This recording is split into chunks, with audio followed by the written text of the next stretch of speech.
are welcoming with us someone from the Holy Land.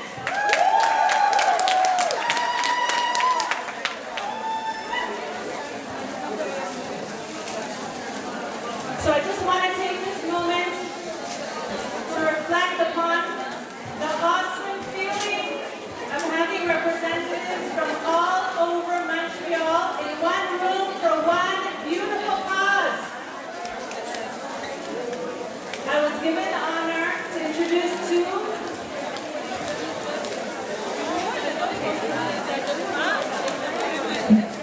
Okay, we would like to continue the program. Could we have everybody be quiet? 3, 2, 1. Whoever would like to talk could go outside now. Thank you. I was given the honor to introduce two phenomenal women who will be inspiring us tonight. The realness and the rawness will be felt. Tap into the energy and get ready to be transported, to view the world through the eyes of a woman who witnesses the sacrifice it takes to live in our holy land. Sopinsky from Miami, Florida, will be interviewing Natalie Sopinsky from Sopinsky, Israel. Natalie will be available for questions later this evening.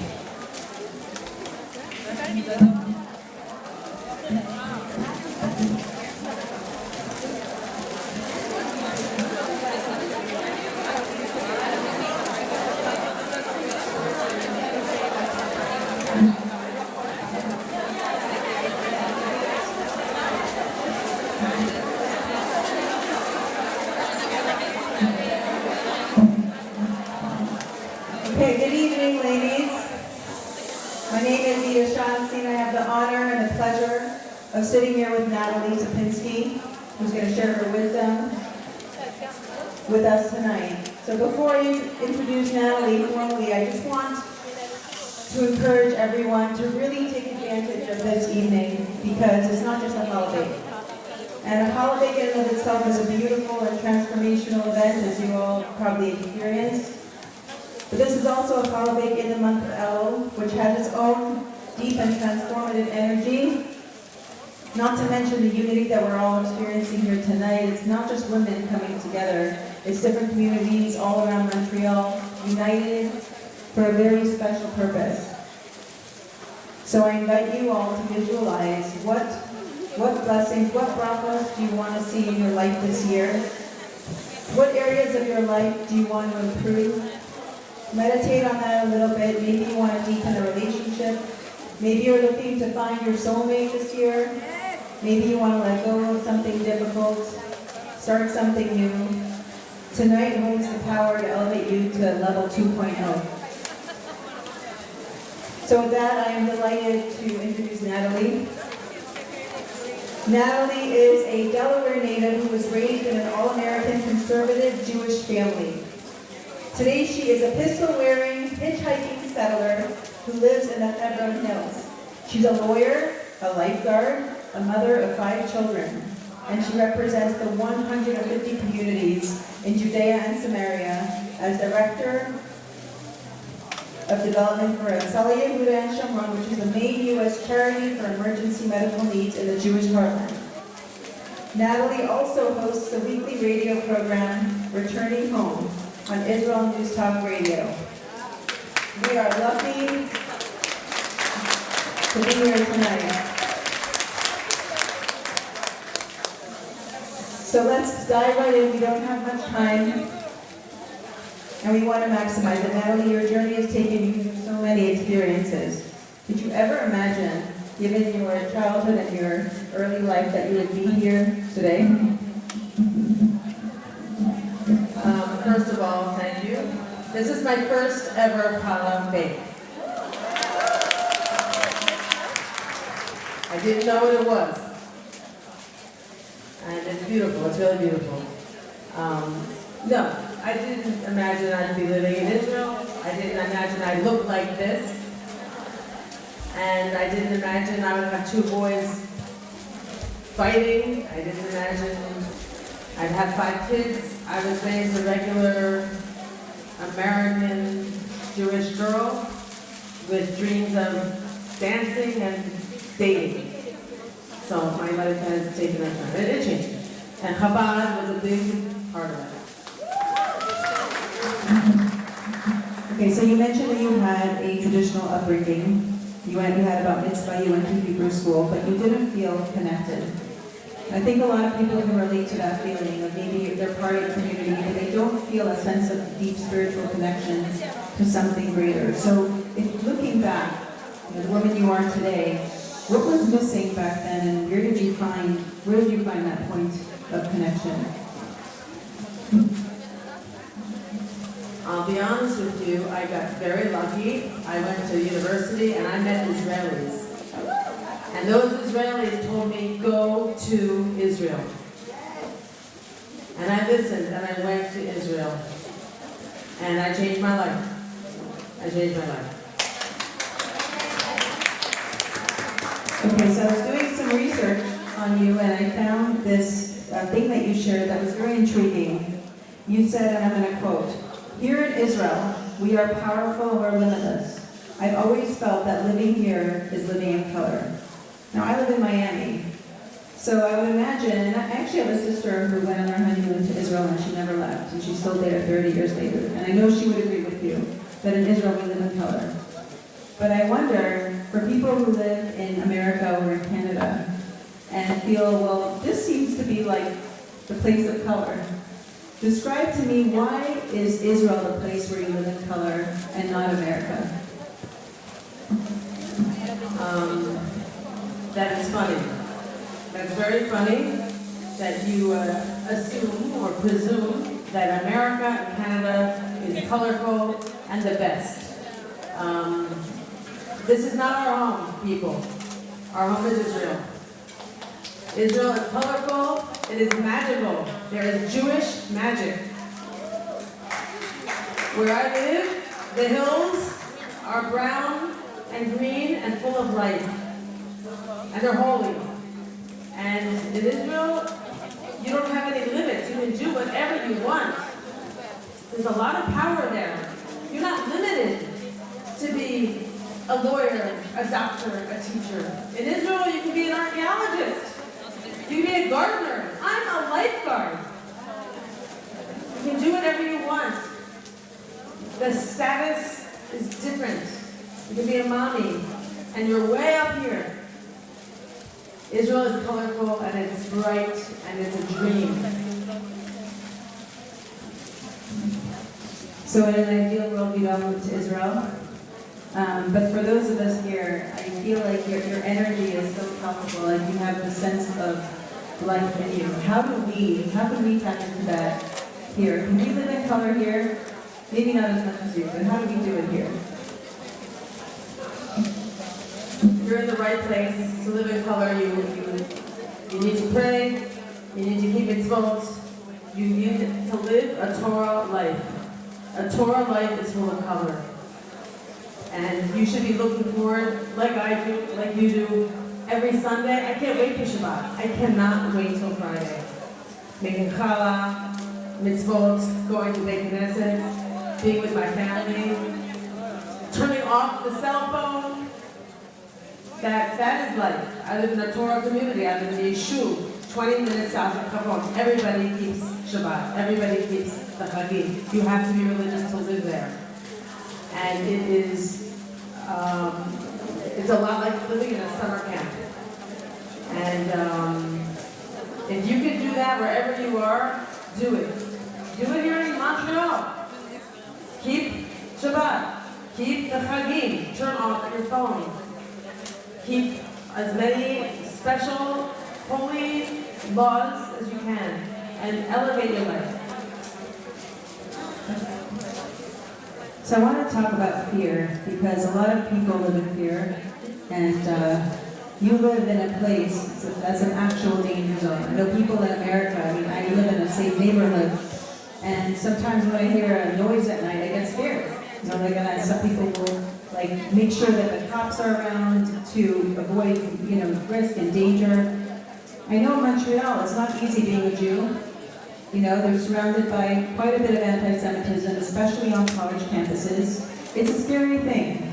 Yet you live in a place where you're surrounded by actual risk, actual danger. How do you navigate are you afraid, first of all? Are you scared? Are you nervous? And how do you navigate fear when you're surrounded by enemy territory and real risk and danger? Okay. I was scared being in Philadelphia last week. I think fear, first of all, there's danger everywhere. It is a dangerous world. Where I live, I know where my enemies are. So I don't feel that fear. When I go on the road, I say to people, the wayfarer's prayer. And I carry a weapon. And I have rocks in the car also. And we drive fast. And you drive with purpose. And you are with God to help us. Hashem is with us in that car. And whether we get hit with a rock or we get hit with a bullet, He's with us. And here, I think it's pretty scary. You don't really know who your enemies are or where they are. They're living among you. I don't mean to scare you people, but, the world hates the strong Jew. So be strong. Let them hate you, but, stand up strong. Stay with your friends. Stay connected. Wherever you are. I don't think I live in a scary place. I think you kind of live in a scary place.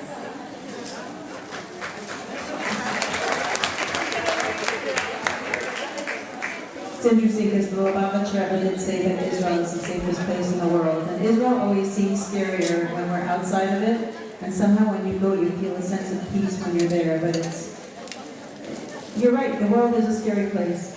And hopefully we can all make it to Israel. So I want to move on a little bit. I want to talk about October 7th. You were in Israel on that day, on that fateful day, and I want you to share, you can share us, where you were and how have you changed since October 7th.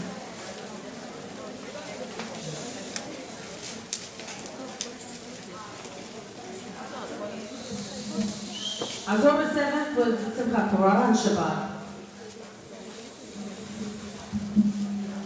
October 7th was Shabbat, like every Shabbat, Simchat Torah. Everybody was home. I have 5 kids. 2 of them are soldiers, and they were home. And that morning, I walked the dog, like I do every Shabbat, and in the distance, I saw smoke. We live an hour from Gaza. I didn't know what it was. I got home, 8 o'clock in the morning. My boys should have been sleeping. What are your kids doing on Saturday morning? They're sleeping. My boy, 20-year-old, was awake, in his uniform, and on the phone. It was strange. We keep Shabbat, we don't use the phone. He was told to come in. A few hours later, we got a knock on our door. Simchat Torah, where we live, I don't know what it's like here, but Simchat Torah in the religious community, people drink early in the morning. The kids are drinking. We got a knock on our door, 2 drunk teenagers. And they told us, turn on your phones, take out your weapons, and stay in the house. We're at war. And I kicked them off my porch. I didn't take them seriously. The day went on. My son came home from shul, my youngest, and he said this, Mommy, you know what they told us at shul? They said there was a big party, and a bunch of terrorists got in and killed a bunch of people. And I said, what idiot said that? I didn't believe him. And the day went on. And I did turn on my phone. I didn't look at it, but I turned it on. And my son called. One of my sons was in Kiryat Gat at a friend's house because we're too boring for him. And he said, Mom, I have the car, they're teaming here with missiles. rockets. And I don't know what to do. Should I drive? Should I stay in the safe room? I said, just wait till Shabbat's over. He said, I was called in. He's in artillery. I said, wait till Shabbat's over, drive after Shabbat, and tell your commander you'll come in. So at this point, you should know. We didn't know of the hostages. We didn't know of the destruction. As far as we knew, it was just Gaza shooting missiles. And it was exciting because my boys were going to see some action. And they were excited. That's what we knew. And the next morning, my second son went in. And that morning, when I was walking the dogs around the security perimeter of my yeshuv, there were soldiers, there were sandbags, and there were new reinforcements. And all the men and boys of our yeshuv were gone. There was no school, the store was closed, there was no work, the Arab workers didn't come. And we were very, very vulnerable. In Judea and Samaria, Yehuda and Shalom, the West Bank, the occupied territories, it's all the same thing. There are 150 Jewish communities, which is 500,000 Jews today. But there are 2 million Arabs. And these are not peaceful Arabs. These are the same Arabs that live in Gaza. What happened on October 7th has been happening in small pieces for years. Yehuda and Sharon sees terror all the time. Between January and June this year, there were 3,772 terror attacks. And that's rock throwing, that's Molotov cocktails, that's shootings, that's laying down rocks on the road to force you to stop. And then they ambush you. It's burning tires. It's shooting lasers in your eyes. So then you're forced off the road to have an accident and die. This is what they do. They're very creative. And they are very motivated. This is Hamas. This is the Muslim Brotherhood. This is all the same hate. They are motivated to kill because their culture honors death. It is not the West. They are not like us. And I don't care how nice they are in the stores and how polite they are when they sell you something. They go home and they are not us. So that October 7th didn't really change us.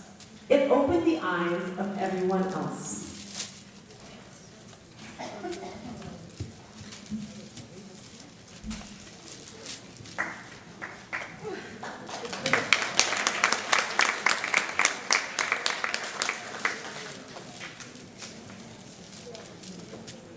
So now that the world has opened its eyes, how do you envision a future now in Israel, the Jewish people post-October 7th?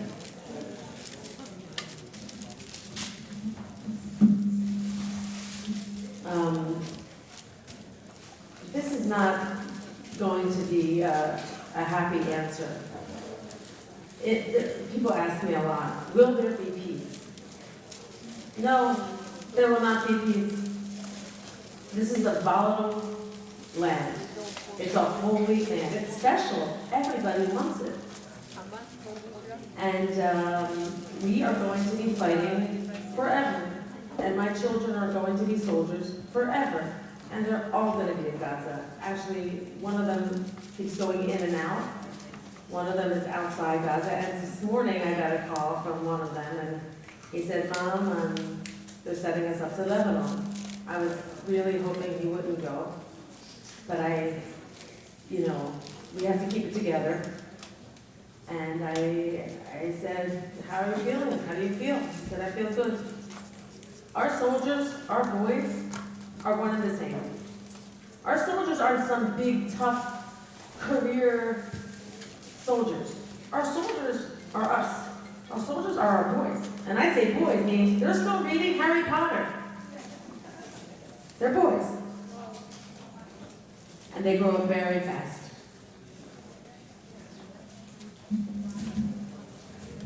So I would love for us to draw from your wisdom and maybe take away some lessons that we can apply in our own lives. But I want to start with faith. You know, as Jews, we have faith, but we can't just, faith doesn't mean just sitting around and waiting for Hashem to perform miracles. We have to do our part.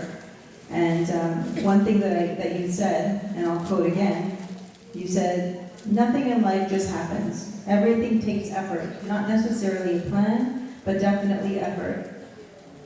So can you share how this idea influenced you in your personal life? I have a lot of stories of failure. I wasn't the smartest. I wasn't a very good student. I wasn't the prettiest. I didn't get the lead in the play. But I always got up and tried again. I'm not special. I'm not tough. You guys are special. You're tough. You're changing your lives. And change is effort. Change is hard. Too many people don't do anything different. They just go along like robots. They just follow the path. So I think it takes a lot of guts and energy and effort to change. So that I did, and that you're doing. I don't know if that answers my question. There's a quote that we all want change, but not if it means changing. So it's easier said than done. Can you share a story, maybe an example in your life where you realized that you were capable of more than you initially might have thought? Maybe what you learned from it. You don't know? It's too many.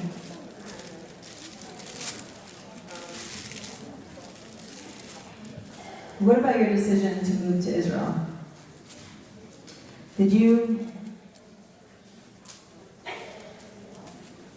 Were you met with, I should say,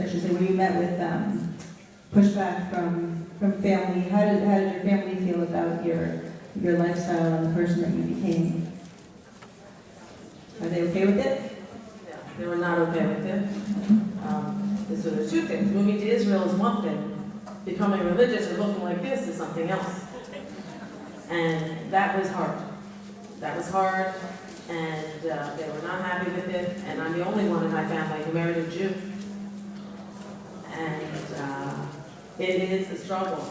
It is a struggle. I have not been able to go to any of my siblings' weddings. They're not Jewish weddings. And it's kind of tough to navigate that. And it's a shame, because what do you talk about, right? It's such a easy life when you're surrounded with people like you. And the value that the West mistakenly promotes is accept everybody. Difference is great. Yeah, that's nice to say. But we are 0.2% of the population. And we need to stick together and build ourselves up. And I think when you're dealing with the West, the way they think it's a big struggle. Yeah, I know.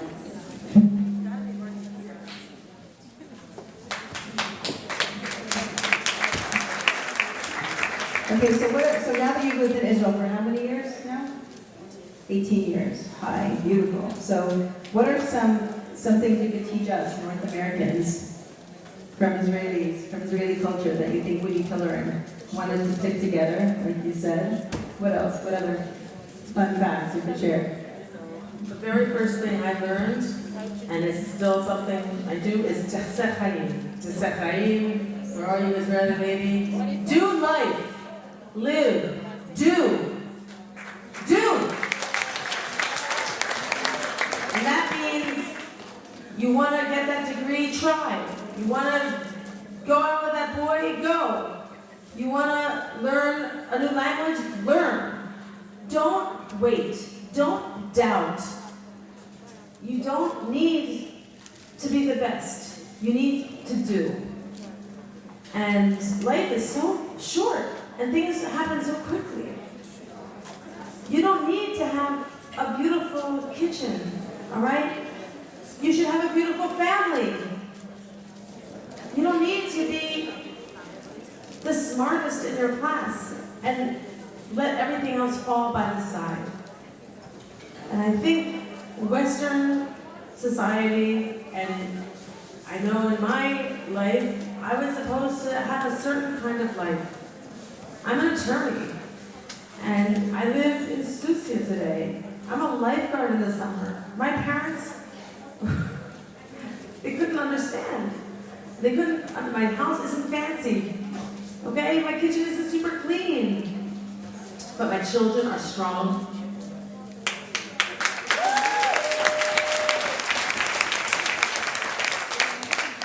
They don't need me. I've been on the road for 2 weeks.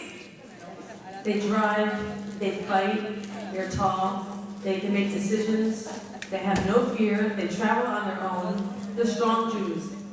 They're heroes. And they bypass me like crazy. Round of applause for a great mom. Okay, so we want to wrap up with, well,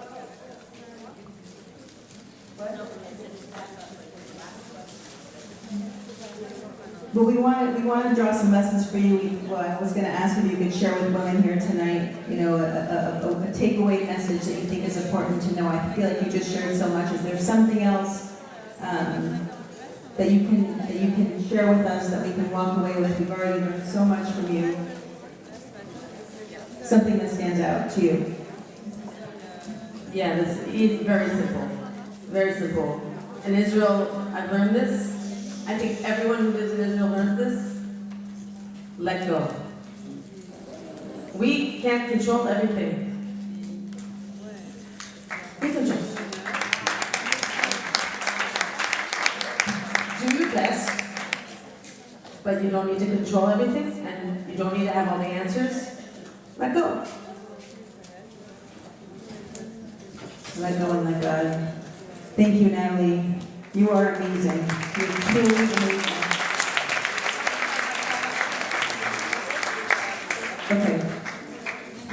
On your tables, I'm here, by the way, I'm the spokesperson for Hatzalah Yehuda V'Shomron, the first response medics of Yehuda V'Shomron. On the tables, please take a brochure. And I know you're all very philanthropic. Add that to your charities. These are the medics who help when there's a terror attack, or if you have a baby. They're it. That's it. They're the only ones out there. We're 1,600 volunteer medics. They are amazing. I didn't even know they were there. So please take it, take material, and share it with your community. Thank you. Okay. Wow, wow, wow. First of all, the way you left off was amazing. Let it go. That's the theme. So it definitely takes courage. It takes courage to be living in such a manner. Thank you, Natalie, for extending yourself by coming here and instilling in us such a sense of pride for being Jews. Thank you, Ida, for eloquently asking the right questions to get us intrigued and reflective about what our roles can be as women living in our times. Before I welcome my fellow Chabad, I want to thank Tina, Ritu,